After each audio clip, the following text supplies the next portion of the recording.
Jesus had, again, he totally expounds. Anytime God repeats himself, he's really expounding it. Go down to verse 61. After he had finished teaching, but Jesus, knowing within himself that his disciples were complaining and protesting and grumbling about what he had taught about it, said to them, "Is this a stumbling block and an offense to you? Does this upset and displease and shock and scandalize you?" And I looked at what Jesus taught, and I thought, this was the simplest of concepts to me. Why does this drive? Why are they so about this? It's a wicked generation that seeks a sign, but doesn't want the depth of teaching and doesn't want the truth laid out before them. That's what Jesus said later on. Go down to verse 66. And here's the part that gripped my heart that made me go, oh, Jesus, help us. After this, many of his disciples drew back, returned to their old associations, and no longer accompanied him. Oh, God, help us. Because after God speaks a word, after we've seen the miracles, and after he speaks a word that maybe is a little hard to swallow and understand, are we going to be like this? Are we going to be the disciples that drew back and return, listen to the words, return to their old associations? Go back to old relationships, goes back to your old ways, goes back to your old sins,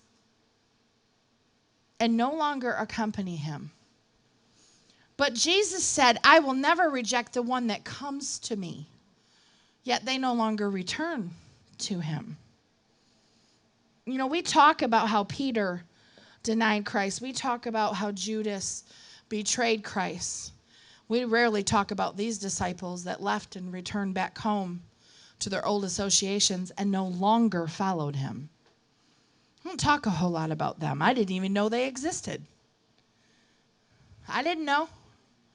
I don't think I'd ever read that part before.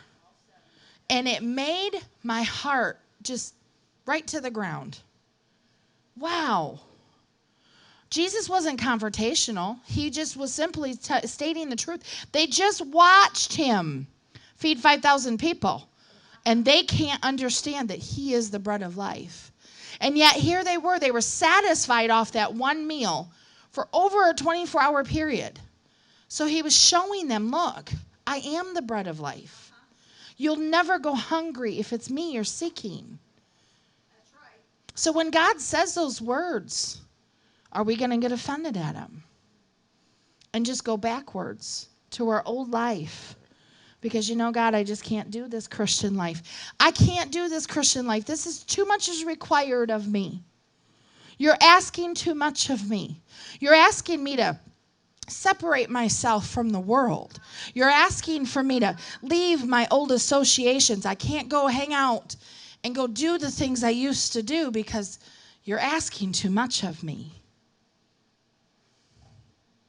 I don't think you're a loving God because you have rules. Oh, I've heard it, you guys. I'm going to go back to my old life because I don't really like this one. I think the church is just too stuffy and has this and that going on. And so we walk away from Christ because we don't like what's being taught. We don't. And I'm not talking false teaching, you guys. I'm talking the real truth. The bread of life. What is Jesus teaching them? The bread of life.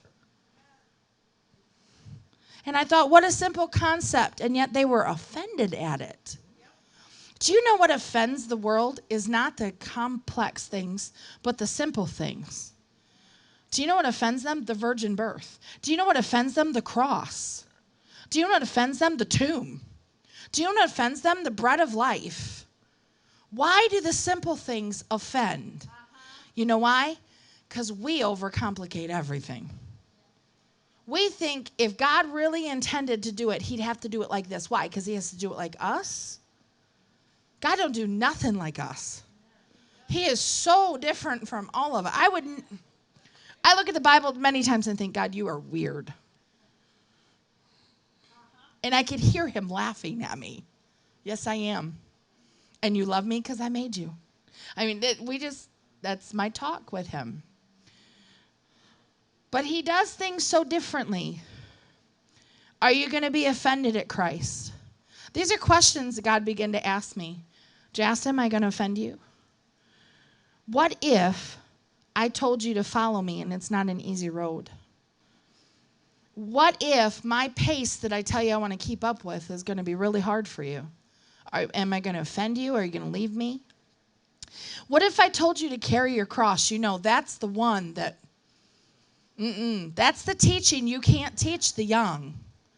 Because, you know, but you're taking their future away. I've heard that one. Don't teach on the rapture because you're taking the future of our children away. The rapture is their future. Do you know what is their future? Eternity. This world is but a vapor. I am not taking my son or my daughters, and I say daughters because I have multiple, future away by teaching the rapture. Honey, that is their future. Eternity is our future. This life is simply a vapor. I know that if my grandfather could come back for one moment, and I've thought many times of this, if he could come back for one moment and speak a word, I can tell you he would talk on eternity. I can tell you what his sermon would be. It would be on eternity, and he would offend people. You know how he would offend them? With the simplistic of this. Eternity is what counts. This life is nothing in a bucket. It's just nothing in comparison to eternity.